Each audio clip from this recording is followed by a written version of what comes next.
Okay, everybody.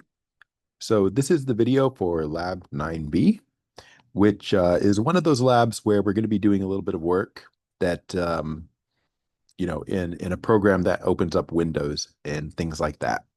And so to get started with this one, what we want to do is create a project in Eclipse and get this code in it. So let's do that first, and then we'll talk more about the lab. So I'm just going to go here and I'm going to copy this entire thing. Da, da, da. And actually, while we're looking at it, I'll mention one other thing. So when I look inside of this sample code here, you'll notice that it starts out when we have the class defined with public class main. And that is just the name of this particular class.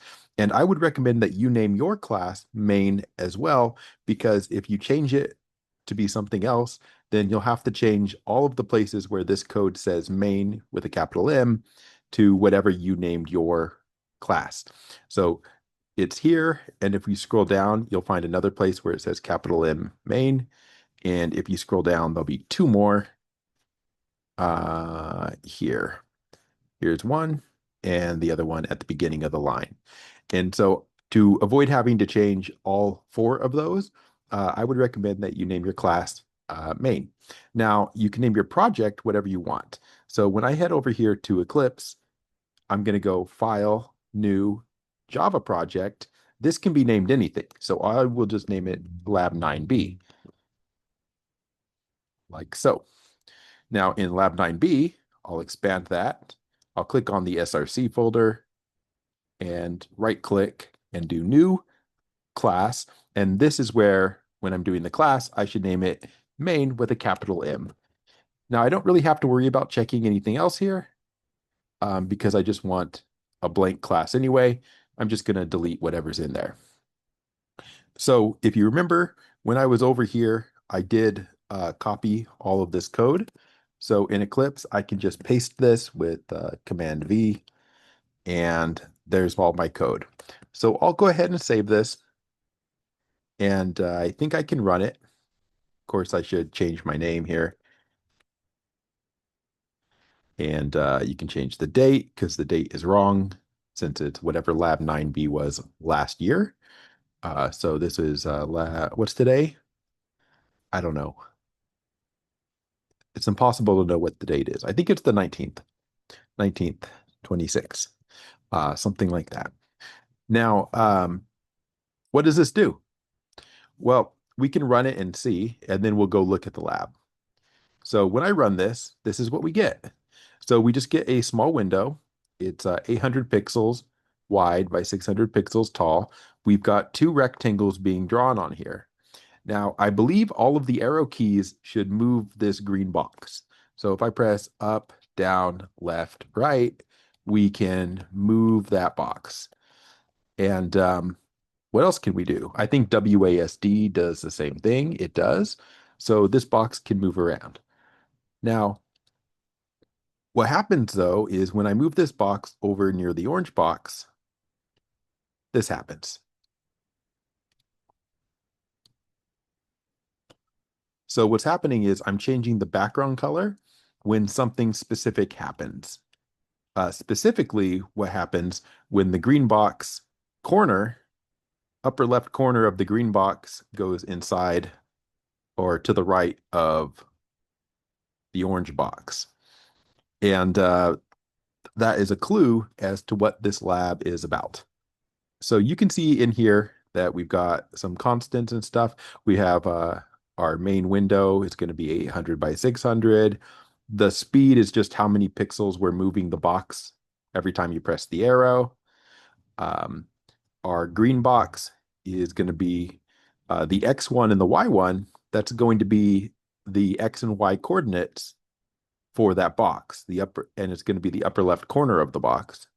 And then its width is 50 and its height is 50. So they all have one, X1, Y1, width 1, height 1. And the other box, the orange box, it has X and Y coordinates, X2, Y2, and a width 2 and a height 2. So everything that says 1 is the first box, the green box, and everything that says 2 is the orange box or the second box. And okay. And so we can kind of skip down here. The code that's in here sets up our key presses. So there's a section of code here that says key listener. That's what's actually making it so we can read the keyboard. And then there's a timer, and the timer is for 60 frames per second. I think it's actually 62 frames per second, but because that's as good as we can do in Java, it's close to 60. Okay, and then you get down here, and there is some code.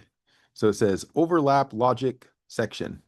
So this is what's currently happening in order to change the background gray.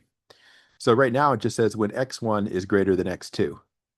And so if we look at this code, I'm going to open this up and see if I can minimize this. So what you can see here is it says when x1 is greater than x2. So x1 is the x value for the upper left corner here. And x2 is the upper left corner of this box. And so when it says if x1 is greater than x2, what that means is when this corner moves past this corner. So when I move the upper left corner here, goes past the upper left corner here, that's what triggers it to turn gray. So on this side, it's black. On this side, it's gray. And it's as soon as that corner goes to the right of that corner. Okay. And so that's the start of collision detection. So when you're making a game or anything like that, a lot of times you need to know, when does this box hit this box? And that's not what we're checking right now, right? Because you see that they actually are overlapping quite a bit, but nothing's happening. It's only when the corner goes to the left of this corner. Okay. And so this code doesn't do what we need it to do, but this is where we would like to do this. So let's go down here. So here's a little illustration to try to show you what's happening. So on the first rectangle, the upper left corner is x1, y1. So that's this coordinate. And then its width and its height are just whatever they are. And then the orange rectangle is, x2, y2, as it says down here. And okay, and what our job is to modify the code above to do the following. It says, think about the x and the y values of the rectangles. Okay, I'm thinking, how would we know if they're overlapping? Okay, and then it says, change the if statement that controls the background color so that if the rectangles are overlapping, the background turns gray. Otherwise, the background stays black. Now, we're going to worry about the x values first, and then we'll worry about the y values. And so I can kind of summarize what I think is happening here. I think I have two of these open, actually. Let's close them. I can summarize what I think is what we want. So let's how do I want to do this? I think I'm gonna copy this image, and I'm gonna try to open Photoshop.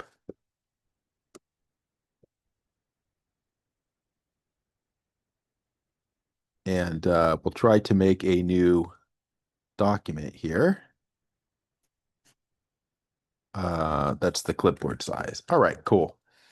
So what I'm going to do here is I'm just going to draw on this for a minute. So I'm just going to pick hopefully a bright color. And let's see if we can draw on it. This pen is too fat. Like this. So let me call this A. And let me call this B. And let me call this C. And then let me call this D. Okay. So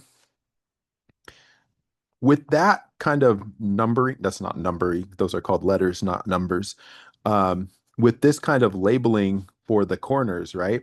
Then if we're only thinking about X values, only thinking about left and right, then what I could say here is that let me keep that picture up here. I'm gonna scroll down to where it says overlap section, and I just want to type, so I'm gonna put a comment here like this so I can kind of put my thoughts. So in order to know when the green rectangle is overlapping with the orange rectangle, I think when B is to the right of C, like it is now, right? Like because B is to the right of C, that means that the green and orange rectangles are overlapping. Yeah. So uh, rectangles, that's one of the conditions. Rectangles overlap if B is to the right of C, but there's more. And um, but so if B is to the right of C, they're overlapping. But actually, that's B is between C and D, isn't it?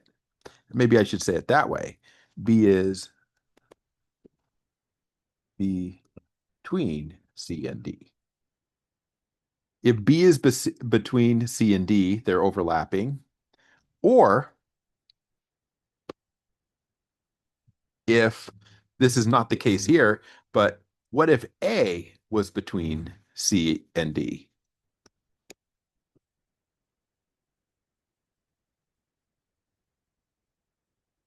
That would also mean they're overlapping, right? And so you could write those conditions in an if statement like this right down here, something like this. If you wanted to say that B is between C and D, this condition right here, in terms of X values, then that would mean that uh, the X value for B, so B is the X value for B is X1, this corner is X1 plus um, the width of this rectangle, right? Because this is X1 and then the width is width 1. So B is actually at X1 plus width 1. And A is just at X1. And C is the upper left corner of the orange box, which has a coordinate of X2. And D is the upper right corner. So that's X2 for here. And then you have to move over by width 2. So it's X2 plus width 2. So these are the coordinates that we have for the X values. So if we're trying to find when these things happen, when the rectangles overlap, if B is between C and D, or if A is between C and D, then what that would look like as an if statement would be if, well, in order for B to be between C and D, that would mean that the B, which is X1 plus width 1, would have to be to the right of C. So that would mean that it has to be greater than C, which is X2. But we also want that to be between C and D. So this is to the right of C, but we also want that value to be to the left of D. So that would mean, and that the B, which again is X1 plus width 1, that's B, it should be to the left of D, which would mean it should be less than whatever D is, which is X2 plus width 2, like that. And so with this right here, if I go down here and I replace this little if statement with this is not the easiest way to do this, by the way. If I put this right here and then I try to run this, you'll see that we are, um, what's it complaining about? I wrote C2 somewhere. That must have been that must have been supposed to be X2. If I run this, so let's see what happens now. Okay, so you see when this corner goes inside the orange, oh, and then it leaves.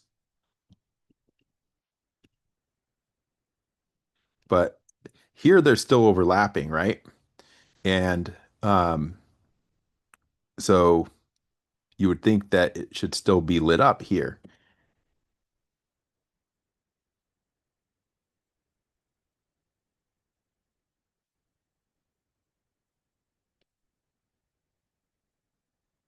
So, um, but that's a start. That's something. So that's one of the cases that we need. So that's if B is between C and D. But then we also said, or if A is between C and D. So if we take this same exact condition, so I would have to, I'm going to put this entire thing in extra parentheses, and then I'm going to put an or, and then go down to the next line, and I can take this code that we just did, just copy it, paste it, and let's try to do if A is between C and D. So this was B. B was x1 plus width 1. And this was B, x1 plus width 1. And the reason that's important is because this is B is between C and D, and this is A is between C and D. So the C and D are both the same. It's just that this one is B and this one is A. So what we want to do is replace B, which is x1 plus width 1, with A, which is just x1. So in the second line, I'm basically gonna get rid of the width 1 and just have x1. And over here, get rid of the x1 and just have x1. Now, this is kind of a bit hard to copy paste because of the comment stuff. But if I just copy this much and I come here and I have, let's see, um, open parentheses there, let those close, do that, paste that. This is missing parentheses, that. Uh, and then we need a closing one of those. Okay. No. Oh, this has the copy paste error again. This one's supposed to be X2, and this is supposed to be X2. Okay.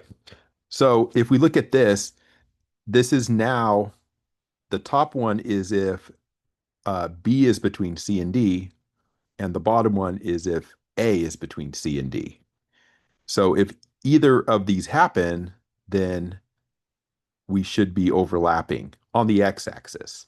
So let's see if that works now. So as soon as this green box crosses the left edge, it should light up. Okay. Now it should stay lit up as long as they're overlapping. Oh, and then it goes away. Overlapping, goes away. Overlapping, goes away. You see? So now we're able to tell whether the green box and the orange box are overlapping just on the x-axis, right? Because even if I go way up here, it still works the same because we haven't done anything with the y values for those boxes yet. Okay, so if we look at this now, there's actually a little bit of kind of redundant information here. This can be simplified a little bit um, because, let's see here. I think it can. Let's see here.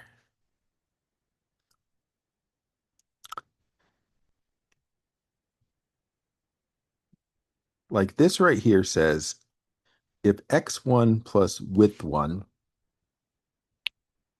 is greater than x2, okay. And this one is if x1 is just greater than x2. Well, you know what? We can just leave it the way it is. Um, maybe we can simplify this, but the way it is right now might be a bit complicated, but this does work for the x values. And so maybe what I can do is bring this down here, and the two that we have here, this is for the x values, overlapping on the x values. And if what we want to add is overlapping for the y values, what we would have to do is basically just copy these two conditions, add another or here at the end, go down to the next line, and then paste them again. So I now have both of the conditions twice. Um, Having done that, I now realize that this is not supposed to be or, it's supposed to be and. So I'll change that to and. Um, Also, this top section should get another set of parentheses. So I'm going to go up here and add another set of parentheses, and then over here and add another set of parentheses. And then for the other one, same thing below, I'll add a open parentheses here, and I'll close it here. Now, having done all that, what we need to do is that on the second two lines, I guess what I have 80 and 81, everything here is x values and widths. We need to change it to be y values and heights. So just everywhere there's an x, we'll change it to a y, like that one. And then this width will be height.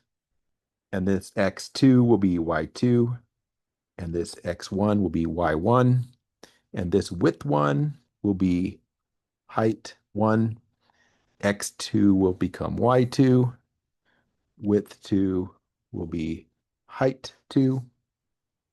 Second line, x1 will be y1. X2 will be y2. X1 will be y1. X2 will be y2. Width 2 will be height 2. And then I kind of put this out of the way down here. I can bring it back up like that. That's a pretty complicated condition, I think, right? But let's see what happens now. So when I run it now, you see I can go all the way around the box. Nothing's lighting up. But if I overlap it, it should light up if we did this right. Oh, look at that. Look at that. Look at that. So now if they're overlapping at all, it'll light up. Now, having done that, I believe this actually can be simplified. So I'm going to take all this right here, this if statement, and I'm going to open the web browser, and I'm going to go to Gemini. You can use ChatGPT or something, but let's watch this. So this if statement should implement collision detection for two rectangles. The XY coordinates are the upper left corner of the rectangles. And, well, yeah, that's probably all we need. Can this be simplified? I believe it can.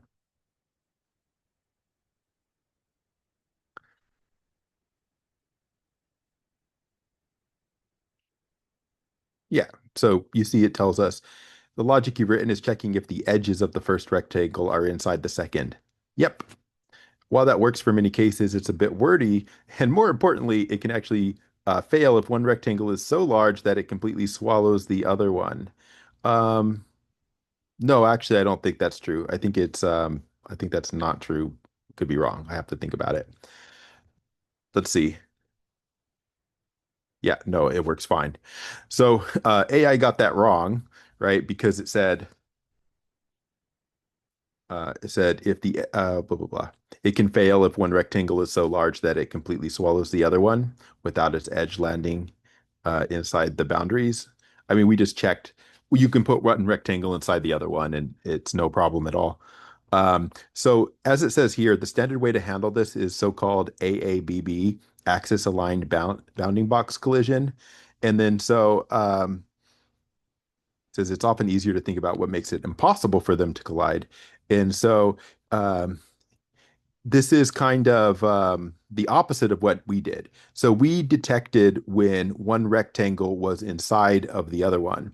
What they're suggesting here is if they're not overlapping, then that would mean that rect 1 is completely to the left of rect 2. So the two rectangles.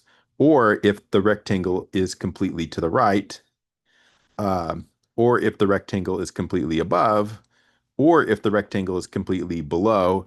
And if none of them are true, then they must be overlapping. So this logic right here is actually easier to implement. So the conditions we have, which we have verified that they work, are just fine. I guess I have this open a bunch of times, so let me close them. So if we follow what it suggests, we have working code, but we'll do it the other way because it does make more sense to do it that way. What we could do is what it said. So we can say, delete this. Um, how are we going to detect it? Well, if we'll say not overlapping, if completely above, completely, completely below, completely left, or completely right. And each of these is actually a simpler condition. So in order to be completely above, that would mean that the bottom of box 1 is above top of box 2, right? Um, so we'll run this. I'm just gonna I deleted this, so I'm just putting this in here so it'll run, I think. Will it run? No, it'll tell me that. Um, so if they're not overlapping, one way to not overlap is if the bottom of the green box is above the top of the red or orange box, right? And so where is the bottom of the green box? So the bottom of the green box is going to be the y coordinate for the green box plus the height would be the bottom. Um, so it would be the bottom of the green box, which is y1 plus height 1. That's the bottom of the green box. Um, if that is above, which means greater than, the top of the orange box, which is y2.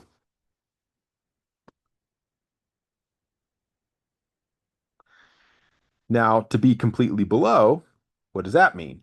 Well, if you're completely below, then that means the top of the green box is below the bottom of the orange box. So the top of the green box has a y value of y1. And in order to be below the orange box, that y value would have to be greater because zero is at the top and like 600 is at the bottom.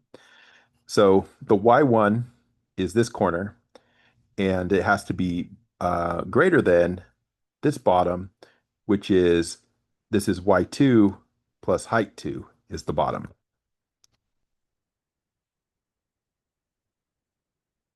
So that would be completely below the box.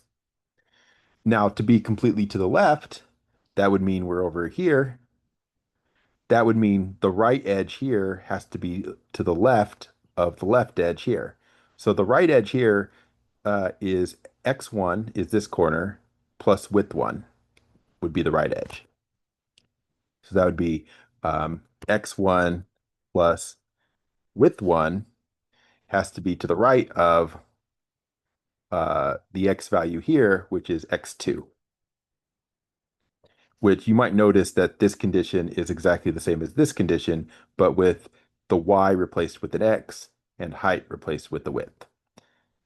And the last condition here is completely to the right, which is over here. And in that case, the right edge here, which is x1, is to the right, which is greater than the left edge here, which is x2 plus width 2.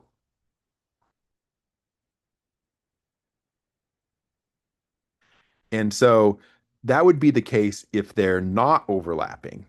So if you go ahead and you throw these conditions, this and this and this and this, into an if statement, then that would be when they're not overlapping. And you can add basically a not right in front of that, and that would be when they are overlapping, right? Because if you're not overlapping, you're overlapping. Now, having said that, you can see that these are the conditions it has here.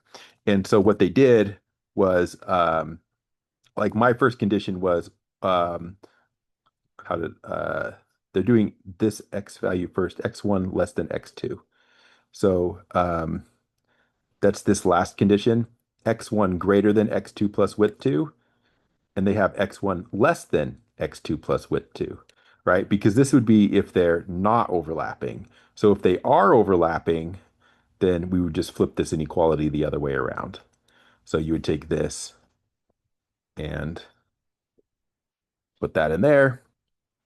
And then we have and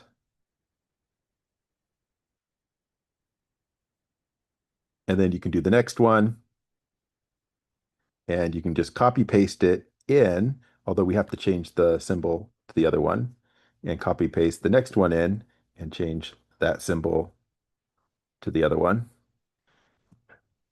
And we can do the third one and change that symbol to the other one. And finally, you can do the last one and change that symbol to the other one. So let's see what we get.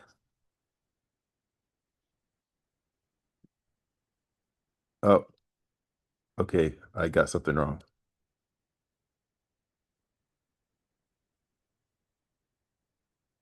What did I type wrong?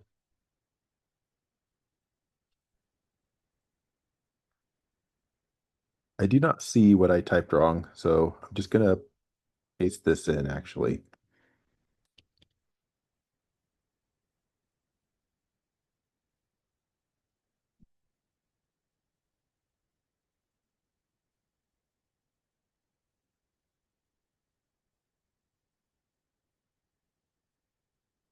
I don't know what I typed wrong though, because I have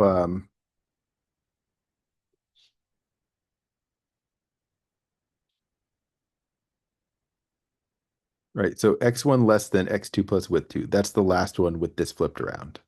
And then we have x1 plus width 1 greater than x2. Okay, we have that one. And then we have y1 less than y2. That's this one with the symbol flipped. And then we have the last one. Okay. Well, anyway, I'm not seeing what I'm doing wrong, but regardless, this is a simpler if statement than the one that we wrote originally.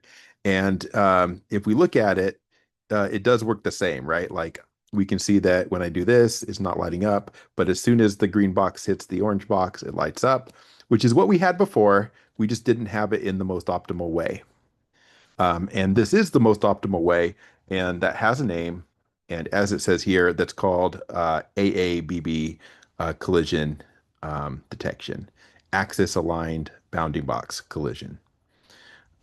So with that said, it's a little nicer um, than what we did the first time. Now that was kind of a long kind of video, so hopefully it wasn't too terrible to watch if you're watching it. Um, But if you are like kind of looking for more information about this, what you would want to look up was that AABB collision detection, which I might have used those words in here somewhere. Let's see. Um, so down here it says blah blah blah. No, it just says change the if statement so when they're overlapping, the background turn to gray. I guess I didn't state like what this is called, but that is what it's called. So if you ever go here and you just Google AABB collision, something like that, you will find this exact same thing being explained in a lot of places. Okay. So you see they drew similar picture to what I've got. By the way, it does not work if they're rotated like this. That's a different thing. Um, so bit complicated. And you'll see like box A left to the left of box B right and box A right greater than box B left right. So this is like written in different variable names, but this is going to be very similar looking logic to what we had. So you can look that up if you care to.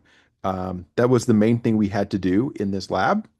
And so if we look at the lab, it says do this, and then it says make at least one other change to the code. Possibilities include colors, um, box size, box shape. You can turn them into ovals, that kind of thing. If they're ovals, then the collision detection won't be correct, right? Because we're using boxes for collision, but the boxes would be turned into ovals, and then what you see and what you're doing for collision don't match. But you could make it like this. You can, like somewhere down here, instead of fill rect, you could change those to draw rect. And if you do that, then they'll be drawn as outlines. Maybe that's nicer if you're looking. You can see that as soon as the corner hits. You can see that that makes the background change to gray. You could change it so that it's not gray, right? Like we can go back up here. The colors were gray and black. Um, you could change those to something else. You could change sizes of the boxes, um, whatever it is you want. You could do even something fancier if I undo these two things that I did here. So they're filled rectangles now. Um, you could define a color somewhere. I guess you could come up here. We haven't really talked about how to do that, but you could do something like private color, which is a capital C on color. Um, and what color? I could say like collision color. What should it be? I don't know. How about color dot um, red? Will that work? Um, no, wait, let's just do this. Box color. Box color could be color red. Um, I guess we could start at orange to start with. I don't know. Um, so I'm basically just making a color for the box, and then I can come down here and we can set the color of one of the boxes to the box color. But then if they collide, maybe we set it to something else. So like here, if there's a collision, we're setting the background to gray. But maybe what we could do is we could set the box color to be box. No, color dot. I don't know. What color do we want when they're overlapping? We could do red. But if they're not overlapping, we could do cyan. I don't know. So that would be changing the box color when they overlap. So it's cyan, but when they overlap, oh, it turns red.